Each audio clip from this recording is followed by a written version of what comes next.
Hello everyone, my name is Daniel Pyatt and welcome to my YouTube channel. My goal is to help as many martial artists as possible in their journey and study of Jiu-Jitsu, whether you're a complete beginner or an experienced martial artist.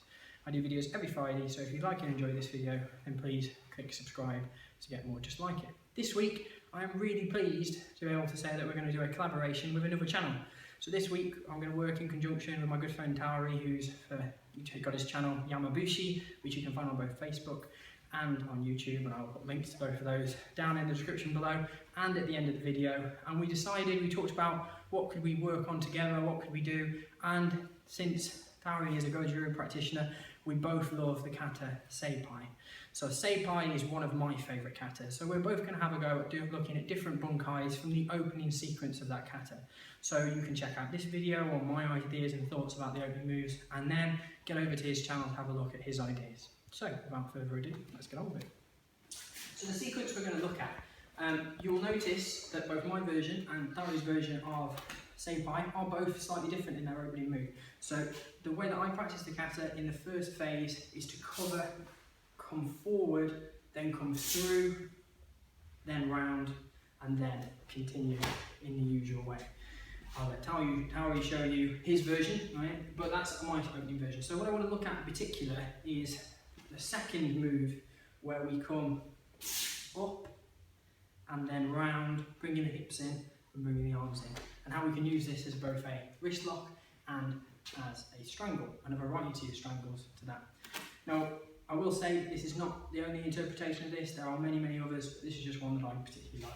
So we'll start with the wrist grab. So we'll start with it as a lock. So in the opening move, first the hand comes up and then over. So the hand coming up to this position is bringing my little finger edge over to attack. Then I bring the hand over and then I can get my wrist lock. Now I can do it just keeping the hands over, cutting, and I can just break the wrists off and then come in with a strike, whether I do a single punch or a double. I prefer to move, cut the hand in and do this as the wrist lock. And then in the kata, as the hands come forward, for me, I would keep that, use that same feeling of driving the hands through and coming through to the head.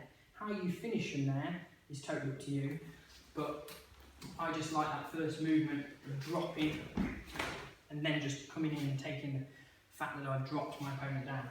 So one application of this is as a wrist lock.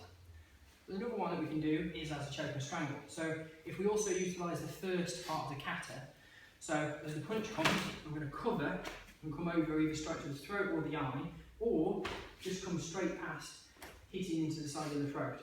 Then we have this movement up and over, which I use as my disbalance to bring my opponent off, and then my arm in. I clamp my hands together, and depending on my position, depends on what type of choke I can get. So I can just come in from here. I can also rotate and come round. I can adjust my position so I can come behind my opponent from here, and I can drop my opponent down to there. Okay? So we're making use of the arm in this position and the arm in this position, both for a choke. So one more time.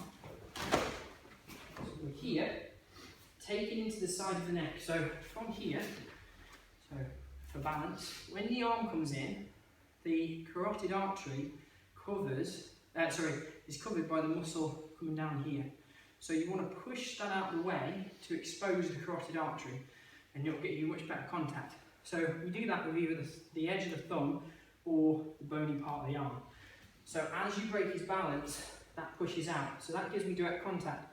Now when I pull my arm back, I want to pull my elbow in to close up the space, but also pull my arm back like an iron bar. So I have this shape that's in the kata, and I can really put tension in by flexing.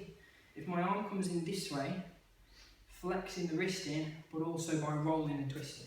So nice and slow. So here, I get behind my opponent, I'm going to drop my elbow in, and I'm going to crush to there.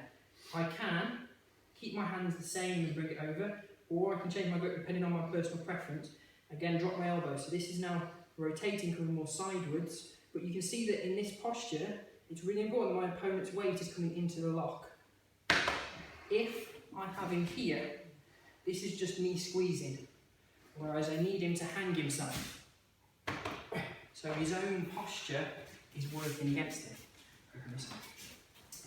I can do the same technique and take it all the way down to the ground if my opponent's strong. So if I get to here, maybe he's collapsed, maybe I prefer taking down from here, and then what I want to do is rotate the head and neck. My elbow is down to the chest. I can move my feet to whatever position I want, and then execute.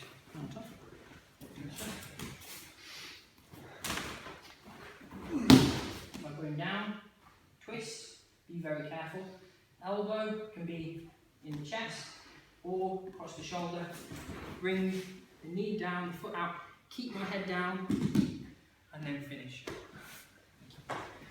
There are plenty of other positions that you can use at the end, but hopefully that gives you some ideas about this movement and then this movement, about how you can use first as a wrist lock and as two different types of choke and strangle. So I hope you enjoyed that video. To see Yamabushi's solution to that opening sequence of Seipai, then you can click the link here to go to his video, and you can click the link here to go to his channel. Equally, if you want to find out more videos from my channel, you can click the video here, or you can get the button to subscribe down there. See you next week, guys.